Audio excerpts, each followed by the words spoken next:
Welcome back to the Business Talk Library on RETV. Now, today we're talking about when your business fails, because the truth is not every business succeeds, but what do you do when your business fails?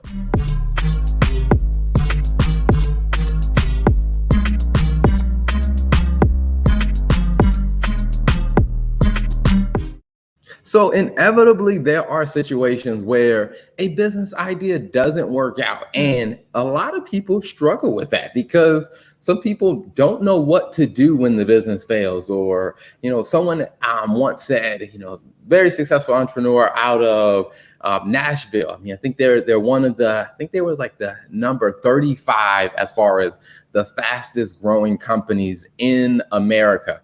And when he and I were talking, one of the things that he said is that, sometimes you got to know when to keep pushing, and you also got to know when to give up on something or when to, wrap some things up. And I definitely want to talk about that because it has a lot to do with, whether or not you're successful. So when you hear the idea of a business failing, like what comes to mind? Like what emotions, what feelings pop up in your mind when you hear that?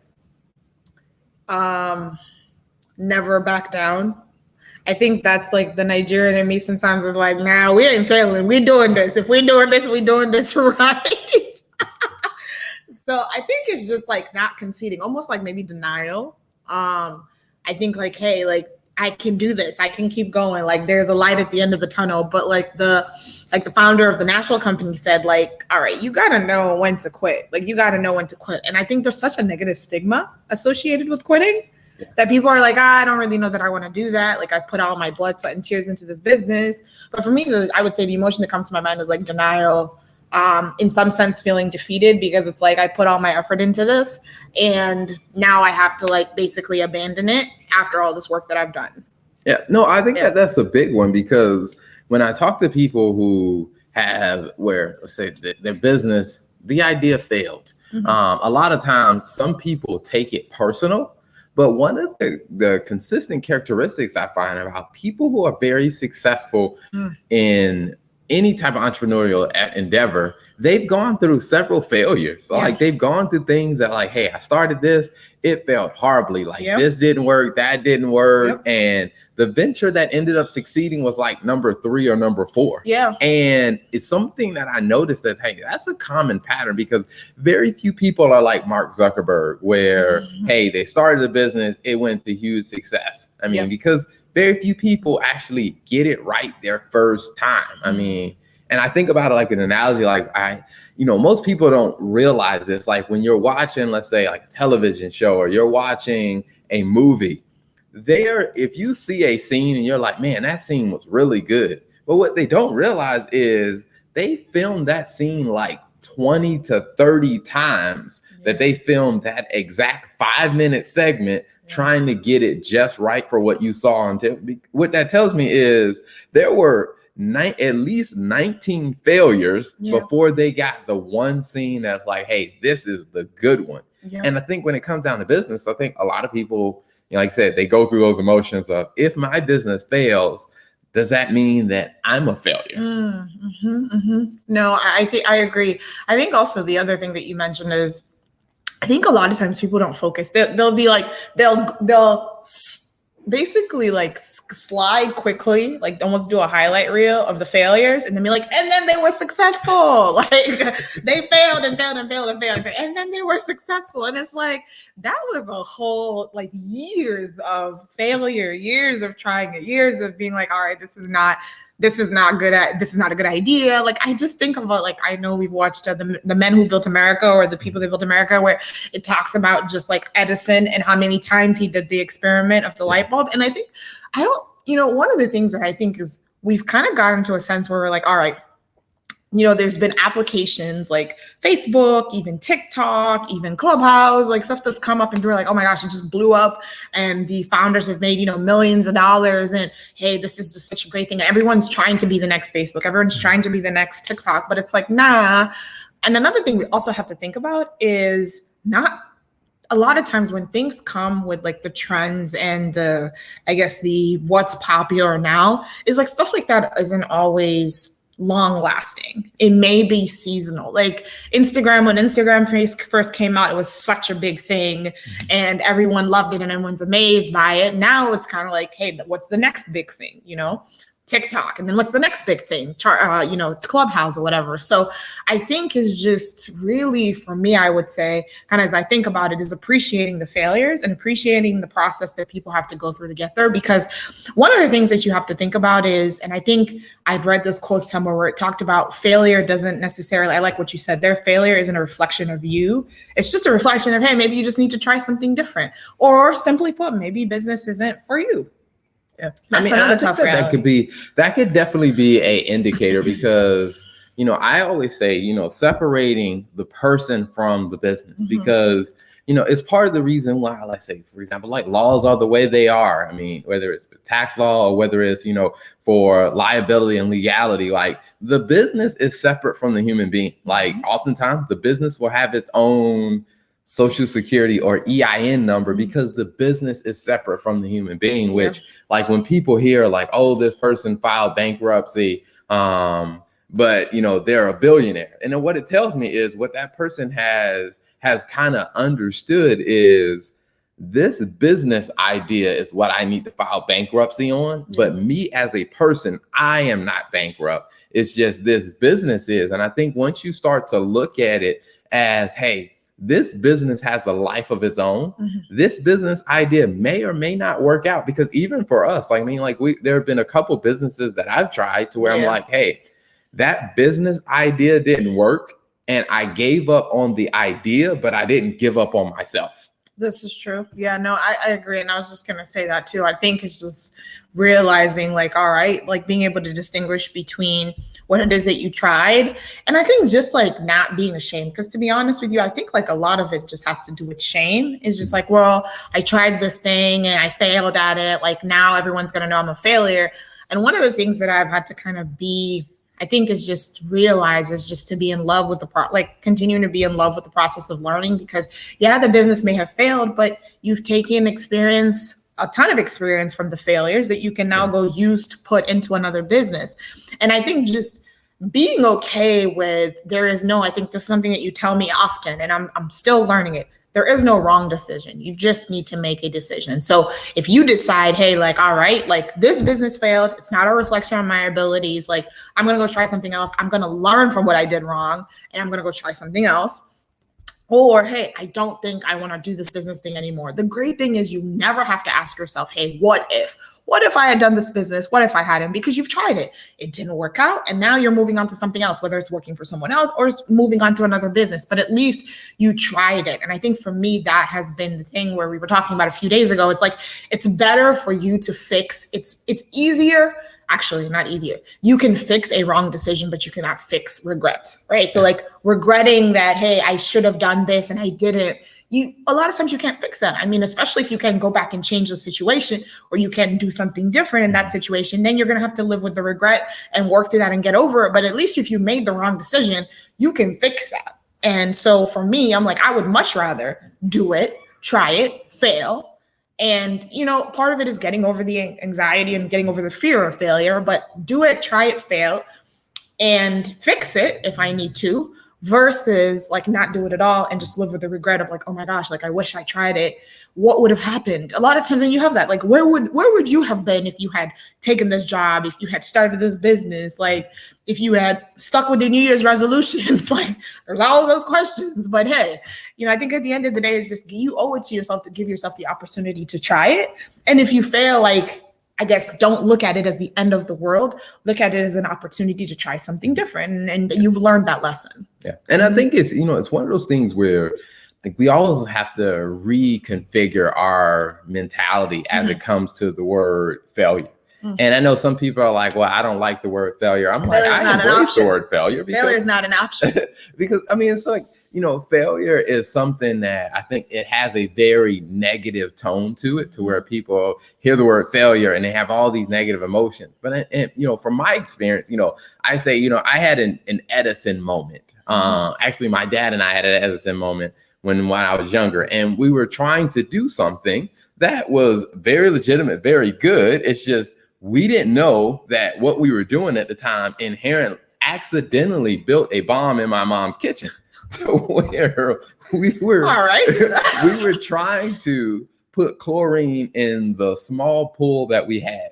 And we had a little bit of this brand left. We what had are you trying a to little do? bit of Clean this brand. the pool? Huh? You're trying to clean the pool? No, you had to put chlorine, like the size of the pool we had, it was big enough to where you had to put chlorine in it so the water would stay clean. Got and it. So we had a little bit of one brand, and then we had the new brand that we had, and we were like, well, we know how much it takes, so we mixed them together, and you had to like this little glass jar about that big. So you mix all the I guess you say the dry substances together.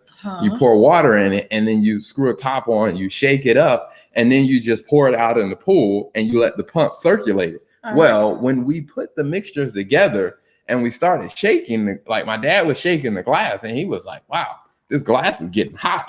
And and so we looked down at it, and I'm standing next to him in in the kitchen, and then he puts the jar down, and then we just see this spark pop. And it was one of those mason jars where you have like the metal lid and then you screw it on. Yeah. Well, my dad dropped it and he was like, run. And so I ran that way, he ran that way. And what we saw is the glass just exploded in the kitchen, to where what we didn't realize, and later on I realized, after I went back and researched the chemicals in this brand and the chemicals in that brand, like mixing those two together, like it caused a explosive chemical reaction. Oh, wow. To where, like I said, we blew something up in my mother's kitchen, to where, like dishes were ruined, the blinds and the window, because the bleach and the chlorine, the chemicals got like over different stuff. The house smelled like like a swimming pool for like 2 days. Oh, because, but for me, it's just like some people may look at it as like, a failure moment, but I look at it the same way Edison did. It's just like, man, Edison had a similar situation where he was making a light bulb, and he mixed two things together and it caused an explosion. It really shook him and his business partner up, and his business partner was like, oh man, like we need to stop this. And he was like, no, I just learned something very valuable. One is not to mix these two things together, but that possibly could become useful later on. Mm-hmm. And so even for myself, like at times when I knew like I need to clean the trash can, like the trash can outside, what I would do is go mix those two chemicals together, shake it up, and then drop it in the trash can. And then like, voila, the trash can now smelled clean and like bleach without me having to actually get in there and do it. So I'm just like, man, the secret has been revealed. Valuable for me. The secret has been revealed. All right.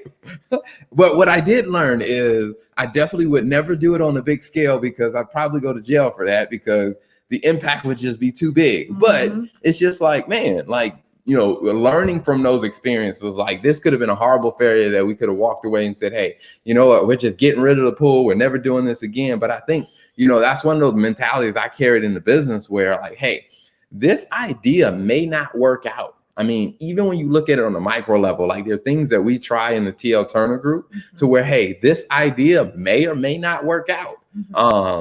And if it doesn't work out, that doesn't mean the business itself is bad. Yep. That just means this idea is not the right one for the business right now, or maybe never. But that doesn't mean the business itself is bad. No, agreed. That's a really good concept and a really good example. But I think to your point, just being able to separate that. The other thing I want to talk about that I think is always interesting is the fear of going back to like working a corporate job. Like if the business doesn't work out, can we talk a little bit about that? Because I think that's something like, there's almost like, I think this whole idea of like entrepreneurship is like, I'm an entrepreneur, like hustle 9 to 5. No, not 9 to 5. Hustle, like don't sleep. Sleep is for losers. Failure is unacceptable. Da da da da da. Hey, then you have like these people that are working 9 to 5. There's almost like a stigma, like it's like, oh, you're not working hard enough or whatever. Can you talk a little bit about that? Because I think some people have like fear of like going back to 9 to 5. I think, there's so many times where we hear entrepreneurship talked about in such a way. It's like, hey, you know what, ditch the 9 to 5. And there's so much disrespect about a job and a 9 to 5. And one of the things that I learned from some early mentors is like, hey, you cannot get the value that you need to from your 9 to 5, like the skills that you need to develop in your 9 to 5. You won't be able to appreciate that if you're constantly downgrading a 9 to 5. And it's like, yes, I know you would want to be an entrepreneur. You want to be financially independent. But if you're disrespectful to your job, the place where you're learning very critical skills, the place where you're developing relationships, you're probably not going to be as, as effective when you move over to, to your business. So one of the things that I took into it is that, I'm pursuing, I'm not pursuing entrepreneurship.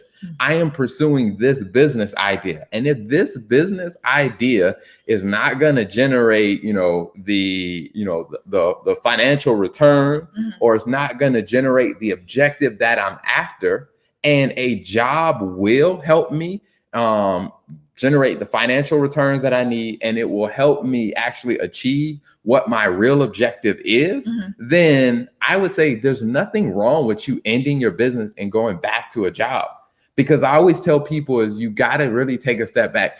Is your goal just to be a business owner, or is your goal something bigger than that? Because if your goal is to be able to financially, provide and contribute to your family, if your goal is also to be able to, like I said, to express your skills and to be able to utilize your skills to solve problems related to a subject matter that you're interested in.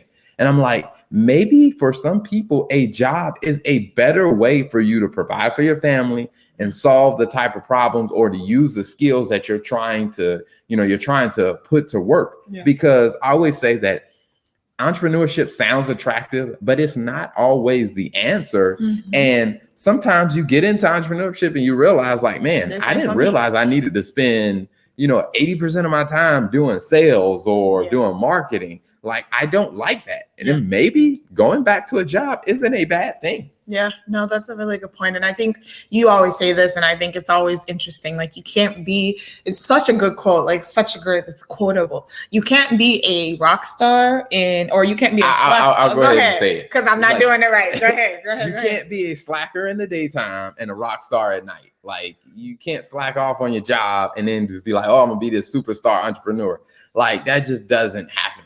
Usually the people who are very great entrepreneurs, like, they had certain disciplines and you saw a sense of excellence in when they were doing their day job. Yep. No, I think that's a good point. And talking about excellence, I think when you are an entrepreneur, you don't really have as much of a structure. You kind of have to build a structure for yourself. You have to build a structure, you have to build a discipline, you have to develop the processes. Whereas when you're working a 9 to 5, it doesn't mean there's no challenges. It just means the structures a lot of times are already put in place for you. So you have one person that does sales, one person that does marketing, one person that does product development, one person that does marketing, whatever the category is. But when you become an entrepreneur, unless you're going into it where you already have like millions of dollars in investments where you're like, oh, I'm just going to hire an entire team, you're going to have to do a lot of those stuff by yourself. So I think that's another factor, is just if you're not disciplined in your current job as is, you're probably not going to be disciplined when it comes to entrepreneurship. And the thing is like, if you ain't working, you ain't eating. So yeah, I mean, and I think that that's something that most people don't really think about, is like, when you go into entrepreneurship, I mean, some of that is going to be like, hey, the pressure on you as the entrepreneur, it increases drastically. And the question is, do you really want that? Like, is that really right for you? I mean, if you aren't able to handle that pressure, then I always tell people, don't feel bad for keeping your day job. Because for most entrepreneurs, I mean, most people don't realize is they don't make that much money. Like, your average entrepreneur actually makes probably less than people who have a day job. I mean, in my case, one of the things that I thought about is, me leaving my day job meant me walking away from a 6-figure plus income to, hey, now I got to build up all these ingredients and all these pieces. And especially as a solopreneur, there's only so big I can build this. For me to build it even bigger, I'd have to hire people. Now, when we going back into hiring people and running a system, so now I'm no longer just an entrepreneur. I'm now a business. Yeah. And a business means I got to have systems, I got to have processes in place, which means all those, people working 9 to 5, I now need people to work 9 to 5 in my business. And my thing is, if I was so disrespectful, like, oh, you need to ditch that 9 to 5. Now I'm trying to go out and hire people. It's like, the way I look at it is, if I was disrespectful to the 9 to 5 opportunity that some other business owner was giving me, if that's what I put out into the world, or those were the seeds that I sowed, I got to think that maybe when I start hiring people in my business, what if they disrespect my business or the opportunity that I'm providing for them the same way I did for other people? So I'm like, I believe you reap what you sow. So if you have a 9 to 5, it's just like, understand, a 9 to 5 could be life-changing for a person. It could be the right solution for you. You just got to understand, what are my goals? And is this the right, is this the best option to help me achieve that? Because that's exactly what being in business is about. It's about what's the problem, and then identifying what's the best way for me to solve this problem. And for a lot of people, a 9 to 5 is the best way for them to solve their problem, because being an entrepreneur just may not be the best fit for them. That was good. That was really good. So to wrap up the episode, you want to hit us up with some bullet points, highlights? Yeah, I would definitely say, I think the first thing is, some people say failure is not an option, and I'd say failure is mandatory. I mean, it's just part of the process. And the idea of failure is not that you as a person are a failure. It's just that idea did not achieve the objective, or didn't live up to your expectations, which is fine. It's just, hey, shut that idea down, move on to the next idea, and just continue to move through that process. And then I also think that, if you travel down the road of entrepreneurship and you realize, like, hey, entrepreneurship is not giving me the solution that I was aiming for, it's nothing wrong with ending that and going back and getting a job. Because a lot of times some employers actually look very respectfully on that. If you genuinely attempted to run a business and then you decide to go back into the workforce, a lot of times what employers look at that and say, hey, this person has a level of discipline that your average employee doesn't. So you may end up finding yourself getting better opportunities if you go back into it. And so always, thank you so much for listening to the Business Talk Library on RETV. If you'd like to see more of the Business Talk Library, be sure to watch us every week on Tuesday nights at 6 p.m.